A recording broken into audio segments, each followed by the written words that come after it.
하나님의 말씀 마태복음 11장 28절로 30절입니다. 신약성경 17페이지 마태복음 11장 28절,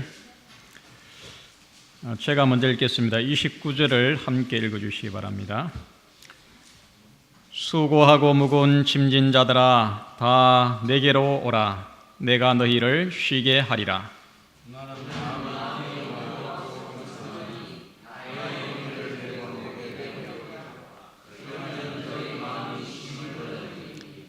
이는 내 멍에는 쉽고 내 짐은 가벼움이라 하시니라. 예수를 본받자. 오늘 이 본문의 말씀으로 함께 은혜를 나누겠습니다. 이 주의 복된 안식일에 성전 앞에 예배하기 위해서 모이신 우리 성도님들의 모습이 세상에서 전혀 부족함이 없는 정말 아주 행복한 그런 얼굴들입니다.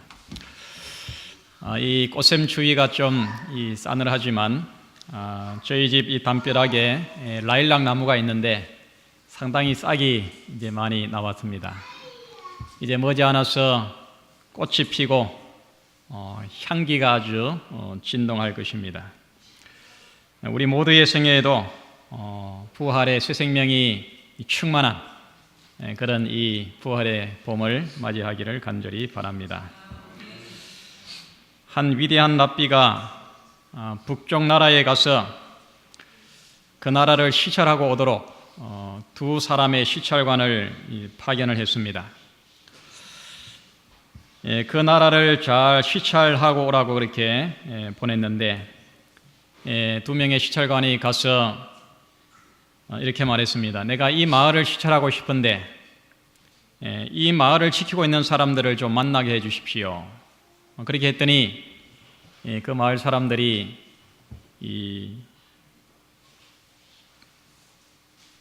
그 마을의 가장 높은 이 경찰관을 데리고 왔습니다. 시찰관이 이렇게 말했습니다. 아니요, 우리는 이 마을을 지키는 사람을 좀 만나서 이야기하고 싶소. 그랬더니 이번에는 이 마을의 군대 수비 대장을 데리고 왔습니다. 시찰관이 다시 말했습니다. 우리가 만나고 싶은 사람은 경찰서장도 아니고 수비 대장도 아니고 학교의 교사입니다. 그렇게 말을 했다고 합니다. 유대인들은 교육을 참으로 중요시하는 민족입니다. 그렇기 때문에 유대 민족이 세계적으로 아주 뛰어난 그런 민족이 되었습니다. 유대인의 이 전통적인 이야기 가운데 이 아버지와 교사가 함께 감옥에 갇혔습니다. 이제 한 사람만을 석방시킬 수 있다고 하면은 누구를 석방시킬까요? 유대인의 이야기 가운데는 이 교사를 석방시킨다고 그렇게 이야기를 합니다. 그만큼 유대인들은 교육을 중요시하는 이 지식을 전하는 교사를 중요하게 여겼습니다. 유대의 격언에 보면 이런 말이 있습니다.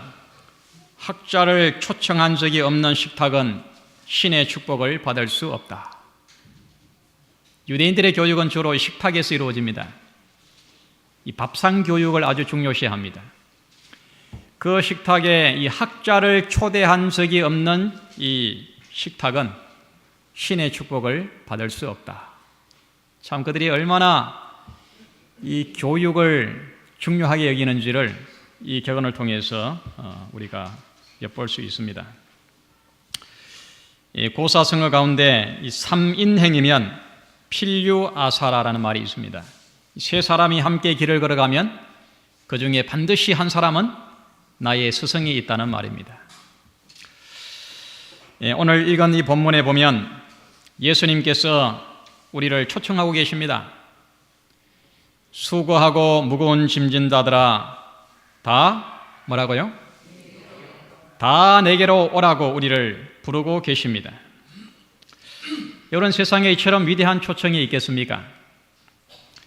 세상살이에 지치고 피곤한 현대인들에게 우리를 오라고 초청하고 계십니다. 이 초청은 심애로의 초청입니다. 참된 인생의 안식과 평화와 행복과 영생으로 우리를 부르고 계십니다. 그러면 어떻게 인생의 그 달콤한 쉼을 누릴 수 있을까? 오늘 본문을 보면은 또 하나의 초청이 있습니다.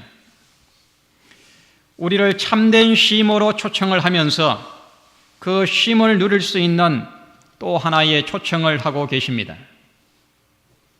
그 초청이 뭡니까? 나의 멍에를 메고 내게 배우라. 그리하면 너희 마음이 쉼을 얻으리라. 그렇게 말씀하고 계십니다. 내게 배우라. 나를 배우라. 이 세상에는 스승도 많습니다. 우리가 배워야 될 학문과 지식도 많지만은 예수님께서 나를 배우라고 우리를 부르고 계십니다. 예수를 배우게 될 때에 우리는 인생의 모든 수고와 짐을 벗어버리고 삶의 참된 쉼과 행복을 얻게 될 것이라고 우리를 초청하고 계시는 것입니다. 나에게로 와서 나의 삶과 나의 인격과 나의 사역과 나의 품성을 배우라고 간절히 부르고 계십니다.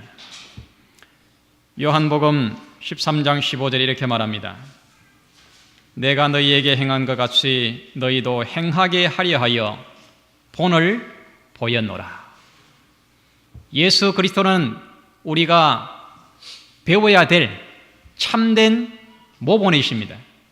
참된 스승이십니다. 이 재림연수원에 가면 제가 이 최근에는 이제 연수원에 한 10년 정도 이제 가지를 못했는데 지금까지 한 4차례 정도 재림연수원을 다녀왔는데 여기 가보신 분 계시죠? 재림연수원에 가면 그 재림연수원의 원훈이 예수를 본받자라는 표입니다. 그리고 이제 표가 뭐냐 하면 속히 본향으로.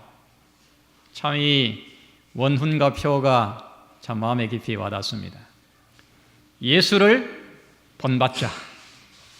그리고 속히 본향에 가자. 사랑하는 성도 여러분, 예수를 스승으로 모시고 예수를 배울 마음이 있으십니까?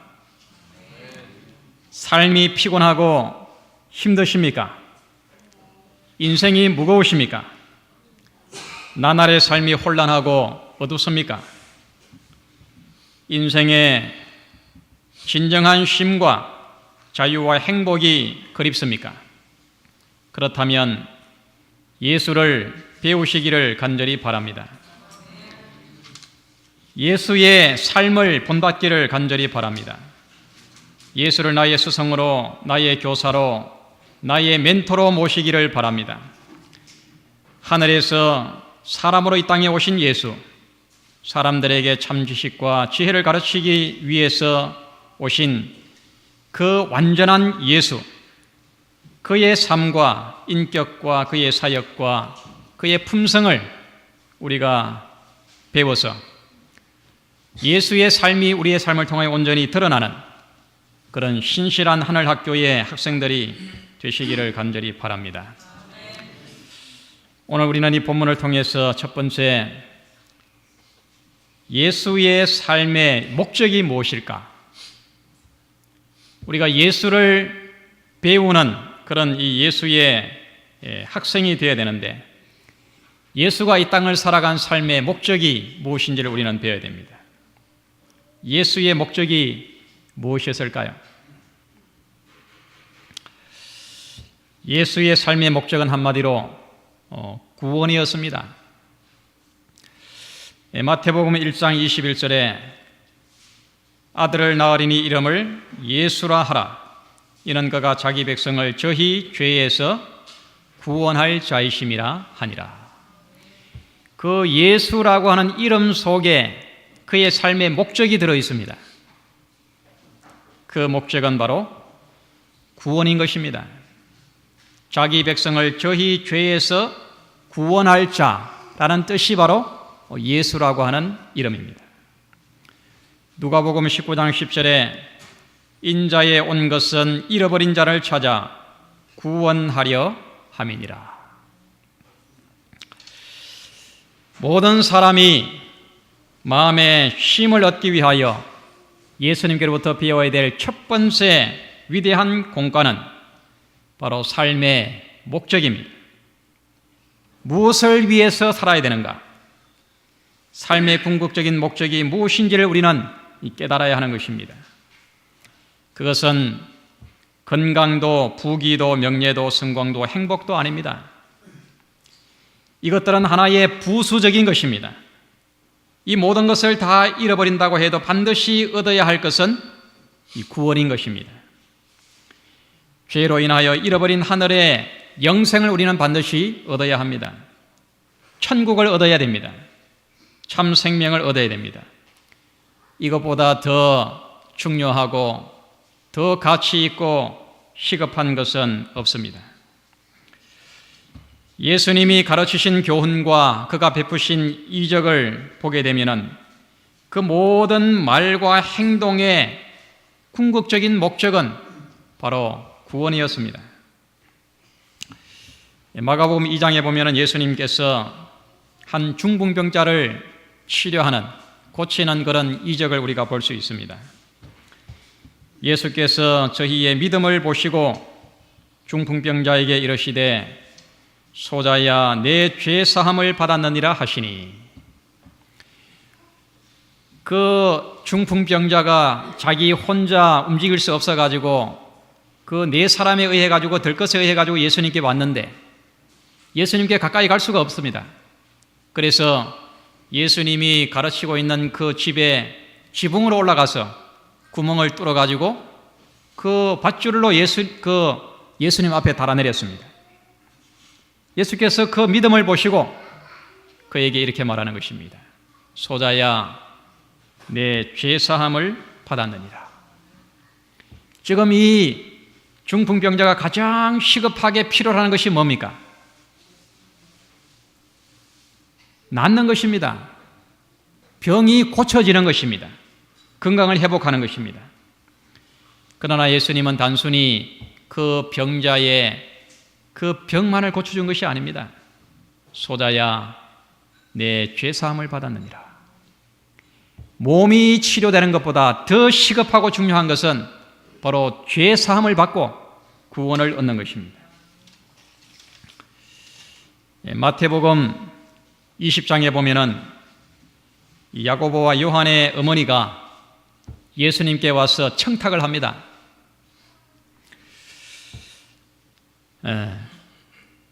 나의 두 아들을 주의 나라에서 하나는 우편에 하나는 좌편에 앉게 해 주십시오. 이제 당신이 새 나라를 세우실 텐데 그 나라에서 좀 높은 지위를 주십시오. 장관 자리를 주십시오. 우의정, 영의정을 주십시오. 그렇게 부탁을 한 것입니다. 예수께서 이 부탁을 받고 대답을 하십니다. 예수께서 대답하여 가라사대 너희 구하는 것을 너희가 알지 못하는도다. 나의 마시려는 잔을 너희가 마실 수 있느냐? 저희가 말하되 할 수 있나이다. 가라사대 너희가 과연 내 잔을 마시려니와 내 좌우편에 앉는 것은 나의 줄 것이 아니라 내 아버지께서 누구를 위하여 예비하셨든지 그들이 얻을 것이니라. 이 예수님의 두 제자 야고보와 요한의 어머니가 예수님에게 부탁하는 것은 이 좌우편에 좀 앉는 높은 지위를 달라고 했지만은 내가 너희들에게 주려고 하는 것은 그것이 아니라 그랬어요. 좌우편에 앉는 것은 내가 너희들에게 줄 것이 아니라고. 예수님께서 정말 궁극적으로 가르치고 고치시고 하는 모든 이적의 목적은 바로 이 구원이었습니다. 이 동물을 조련하는 이 조련사가 이 사자에게, 아주 길들여지지 않는 이 사자에게 이렇게 접근해 갈 때에 물론 이제 회초리도 들고 위급할 때 생명을 보호하기 위해 가지고 권총도 들고 이렇게 가는데 의자를 들고 간다 그래요. 의자를. 의자의 그 네 발이 이렇게 사다를 향하도록 해가지고 이렇게 접근해 간다는 것입니다. 그렇게 하면 사다가 그 의자의 네 다리에 이 초점이 이렇게 분산이 되기 때문에 무기력에 빠진다는 거예요. 초점이 나누어져 가지고 무기력하게 된다는 것입니다. 여러분, 우리의 삶도 마찬가지입니다. 나의 초점이 너무 많은 것에 이렇게 맞추어지게 되면은 초점을 잃어버리게 됩니다. 삶이 무기력하게 되는 것입니다. 여러분, 이 세상에 초점을 맞출 것들이 참 많습니다. 세상에는 우리가 목표해야 될 것들이 참 많이 있습니다. 이 모든 것에 초점을 맞추려고 하면은 우리의 진짜 중요한 초점을 우리는 잃어버리게 되는 것입니다. 세상에서의 다초점은 잘못하면 무초점이 되는 것입니다. 우리가 맞춰야 될 초점은 오직 하나인 것입니다. 그 하나의 초점은 우리를 죄에서 구원하신 바로 그 예수 그리스도가 되어야 합니다. 예수로 말미암는 구원이 우리의 아주 중요한 하나의 초점이 되어야 하는 것입니다.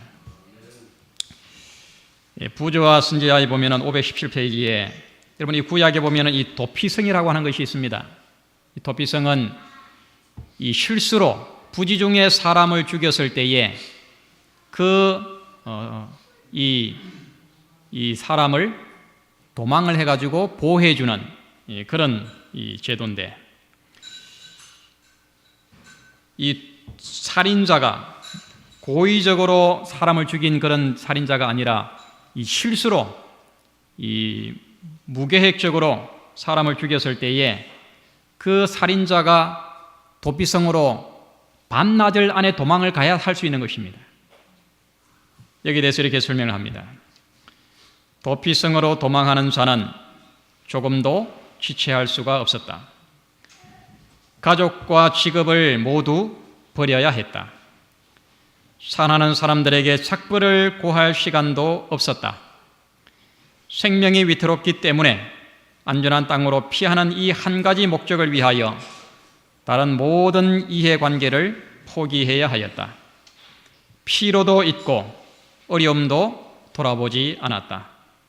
도피자는 그 성벽 안에 도달하기까지는 감히 한순간도 발걸음을 늦출 수 없었다. 여러분, 우리의 삶은 어쩌면 도피성으로 도망가는 이 도피자와 같은 것입니다. 우리가 그 도피성 안에 도달하기까지 우리는 우리의 발걸음을 멈출 수 없습니다. 쉴 수가 없는 것입니다.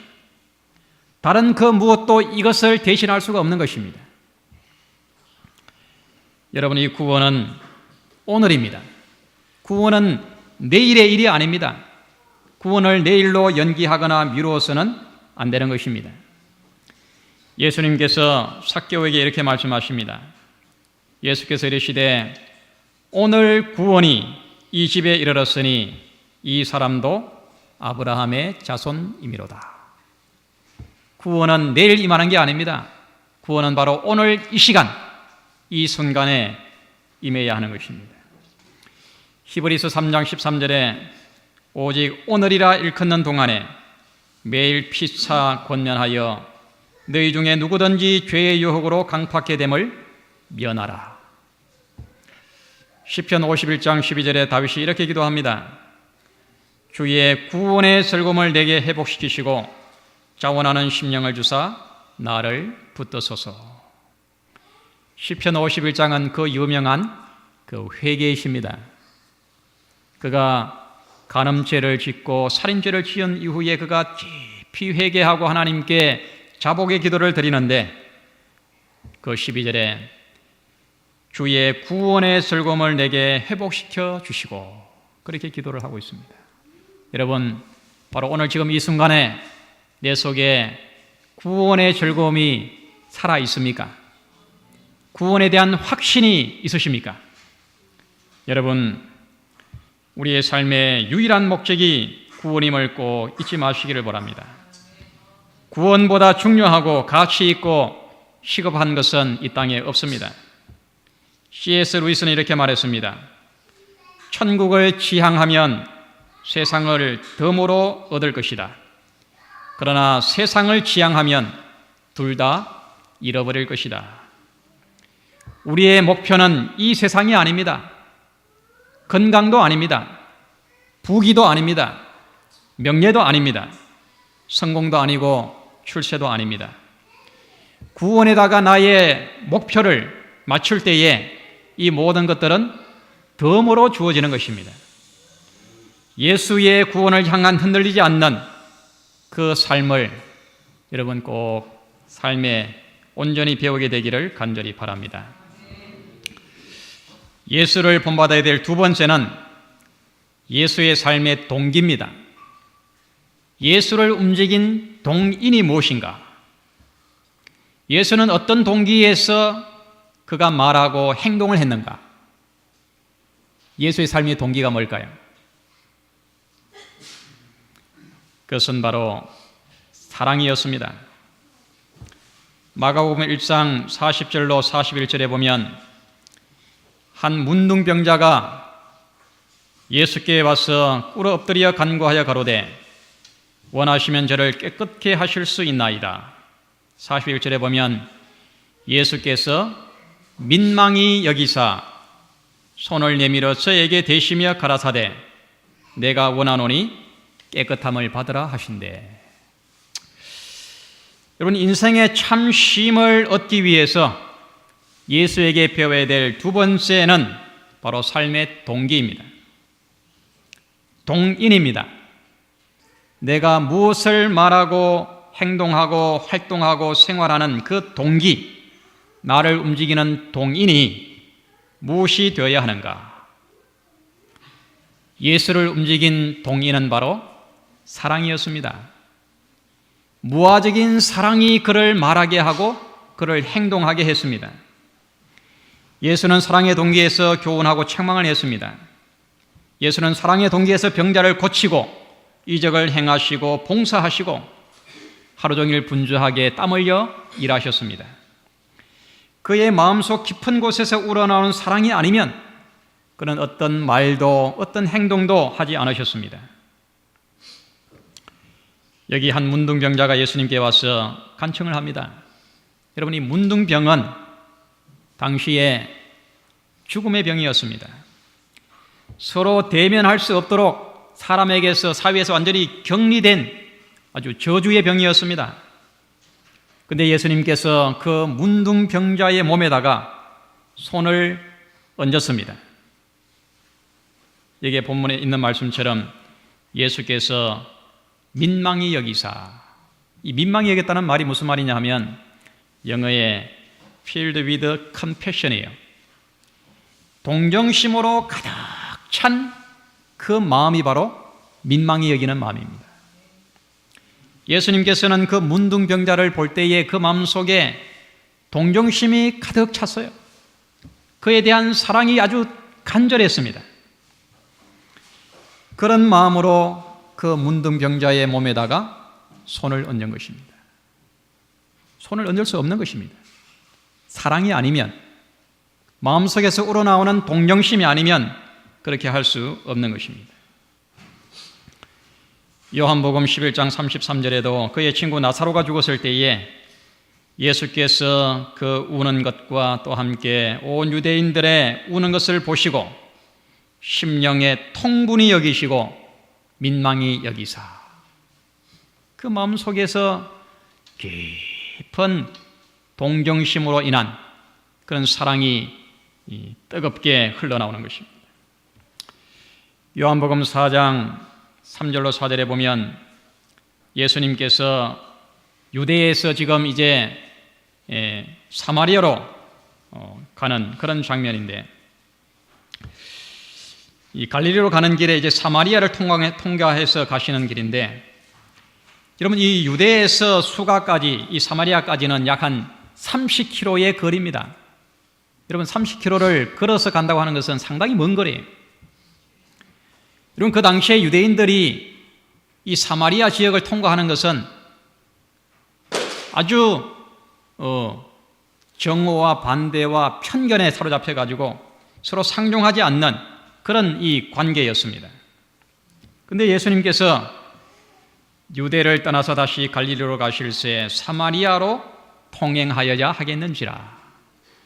그 당시의 사회적인 편견과 반대를 무릅쓰고 그 먼 거리를 예수님께서는 기어코 가셔야 하겠다는 것입니다. 왜 그렇습니까? 예수로 하여금 이렇게 먼 거리를 그 사회적인 편견과 반대를 무릅쓰고도 가셔야만 했던 것은 바로 사랑의 마음 때문이었습니다. 사람에 대한 동정심 때문이었어요.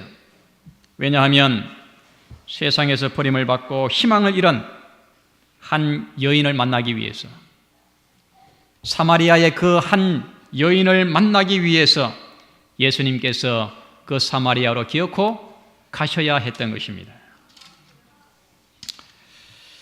예수를 움직인 그 동기는 바로 사랑이었습니다. 여러분, 이 사랑은 어떤 모습일까요? 사랑을 어떤 형상으로 그린다고 하면 어떤 모습일까요? 제가 어떤 책에서 보니까 사랑의 모습은 이렇다고 합니다. 사랑은 어떻게 생겼는가? 그것은 다른 사람을 돕는 손을 가지고 있다. 그것은 가난한 자와 곤핍한 자에게로 서둘러 가는 발이 있다. 그것은 불행과 결핍을 보는 눈이 있다.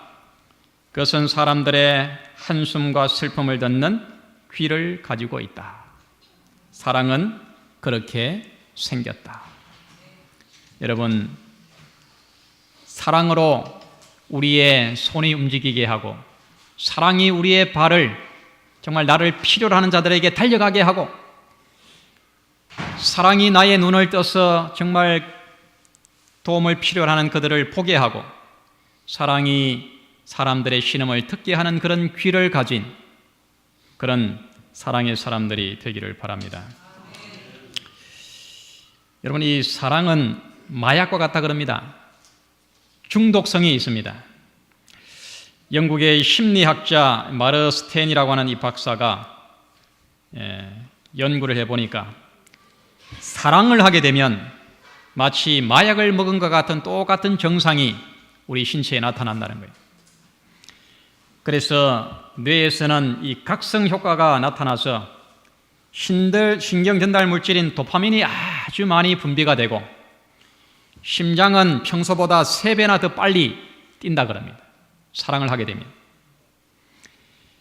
그래서 이것은 아주 이 중독증까지 있어가지고, 이 사랑을 하지 않게 되면은 금단 증상. 여러분, 이 중독증 있는 환자들이 그걸 하지 않게 되면은 금단 증상이 나타나는 것처럼, 사랑에 홀린 사람이 사랑을 하지 않게 되면은 뭔가 이렇게 견딜 수가 없는 그런 금단 증상이 나타난다는 것입니다. 그렇습니까? 예, 사랑은 마약처럼 중독성이 있습니다. 이 아가서는 예수님과 이 땅에 있는 당신의 사랑하는 이 성도들과의 아주 진한 사랑을 우리들에게 가르쳐 주는데, 아가서 5장 8절에 예수님께서 이렇게 말씀하십니다. 예루살렘 여자들아, 너희에게 내가 부탁한다. 내가 나의 사랑하는 자를 만나거든 내가 사랑함으로 병이 낫다고 하려무나. 예수님은 이 사랑에 열병이 걸린 분입니다. 사랑에 중독이 되신 분입니다. 여러분, 사랑의 동기에서 말도 하고 행동도 하시기를 바랍니다. 사랑의 마약에 중독되어 그 황홀감 속에 살아가시기를 바랍니다. 사도 바울은 고린도전서 16장 14절에 너희 모든 일을 사랑으로 하라고 이렇게 권면을 합니다. 또한 베드로도 베드로전서 1장 22절에 너희가 진리를 순종함으로 너희 피차 영혼을 깨끗하게 하여 거짓이 없이 형제를 사랑하기에 이르렀으니 마음으로 뜨겁게 피차 사랑하라. 그렇게 권면을 합니다. 마음으로 뜨겁게 피차 사랑하라. 사랑의 열병에 걸려서 긍휼과 동정심으로 형제를 뜨겁게 사랑하는 그런 우리의 믿음의 생애가 되기를 간절히 바랍니다. 세 번째, 예수의 삶의 방법입니다. 예수님께서는 어떤 방법으로 삶을 사셨는가? 예수의 삶의 방식은 바로 봉사였습니다. 마태복음 4장 23절로 25절에 예수께서 온 갈릴리에 두루 다니사 저희 회당에서 가르치시며 천국 복음을 전파하시며 백성 중에 모든 병과 모든 약한 것을 고치시니 그의 소문이 온 수리아에 퍼진지라.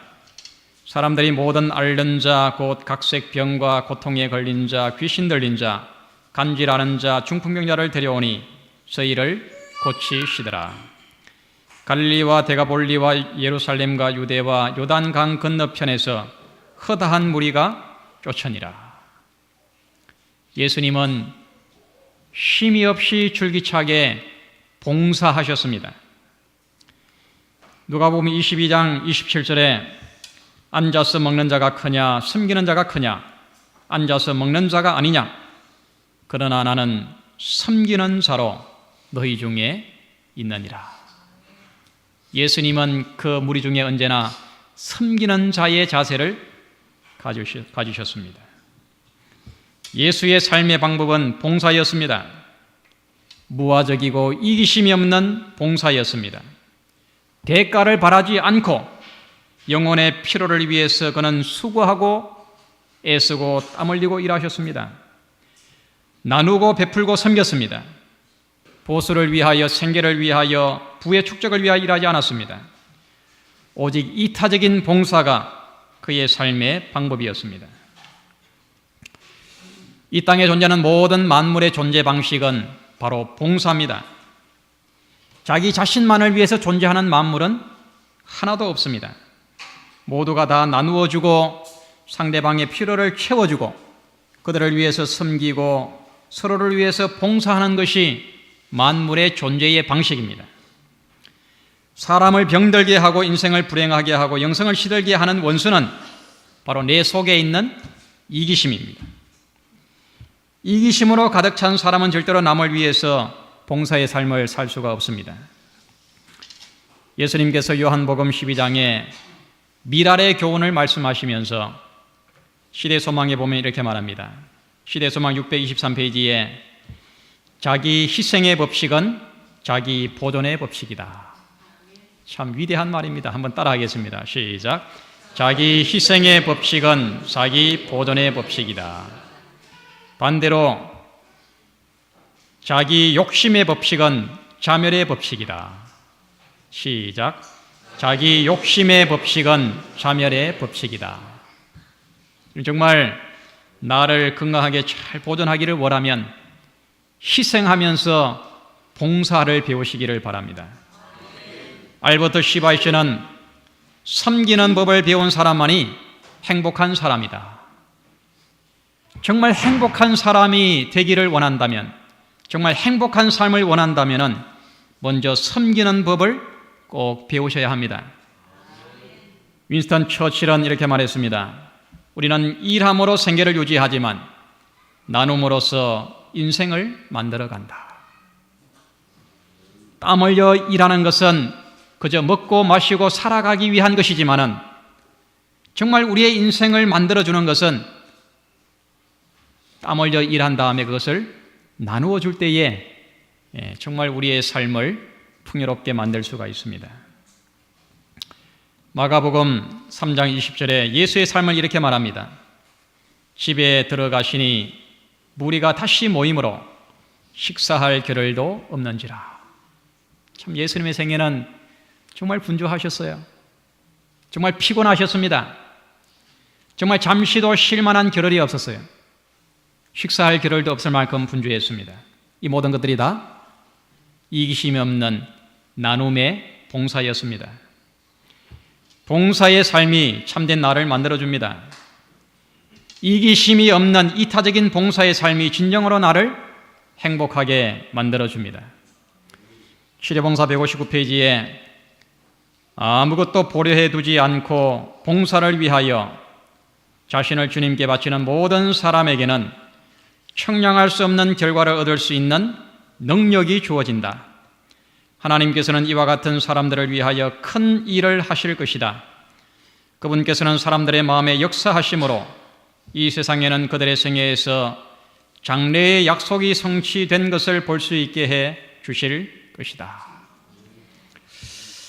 여러분, 예수님은 인류를 섬기는 종으로 오셨습니다. 그리고 그렇게 사셨습니다. 소처럼 묵묵히 일하셨습니다. 하늘의 왕이 머슴처럼 종처럼 봉사하셨습니다. 이것이 예수께서 이 땅을 살아가신 삶의 방식이었습니다. 상대방의 필요를 채워주는 봉사의 섬김 속에는 위대한 능력이 있는 것입니다. 위대한 약속이 있습니다.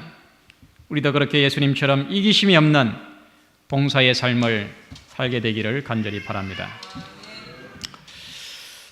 지금은 잠드셨지만은 우리 신계원 목사님이 쓰신 그 위대한 우리 선생님이라는 정말 감동적인 글이 있습니다. 그 글의 이 마지막 부분에 이렇게 예수님을 노래하고 있습니다. 선생님, 하나님께로 오신 위대한 선생님, 지금까지 진군한 모든 군대들과 지금까지 치러진 모든 전쟁들과 지금까지 결의된 인간의 모든 결정들과 지금까지 치러진 모든 혁명들을 한데 합치고 뭉쳐 놓아도 선생님의 짧은 일생 동안 이루신 모든 일과 어찌 비교조차 할 수 있겠습니까? 선생님 때문에 역사는 BC와 AD로 두 쪽이 났습니다. 세상과 세상의 모든 것이 교육의 결과이기에 그것은 오히려 당연한 귀결일 뿐입니다. 사람이 되신 하나님, 선생님이 되신 하나님, 당신은 참으로 그리스도요 살아계신 하나님의 아들이십니다. 선생님이 다시 가르쳐 주실 저 하늘과 선생님과 함께 있을 그 영혼이 사무치게 그리워지고 기다려집니다. 어서 오시옵소서 우리 선생님, 그리고 선생님과 함께 살며 영원히 배우게 하여 주시옵소서. 선생님은 영원히 우리 선생님이 되시고 우리는 선생님의 영원한 제자가 되게 하시옵소서. 위대하신 우리 선생님. 여러분, 나는 마음이 온유하고 겸손하니 나의 멍에를 메고 내게 배우라. 그리하면 너희 마음이 쉼을 얻으리니 이는 내 멍에는 쉽고 내 짐은 가벼움이라. 예수를 본받는 것은 어렵거나 불가능한 일이 아닙니다. 내 멍에는 쉽고 내 짐은 가볍다고 말씀을 하십니다. 예수를 믿음으로 바라보며 우리의 마음을 다하여 사랑하면 되는 것입니다. 예수를 온전히 담는 그런 예수의 사랑, 예수의 참 제자가 되는 그런 복된 생애가 되시기를 간절히 바라면서 말씀을 마치겠습니다.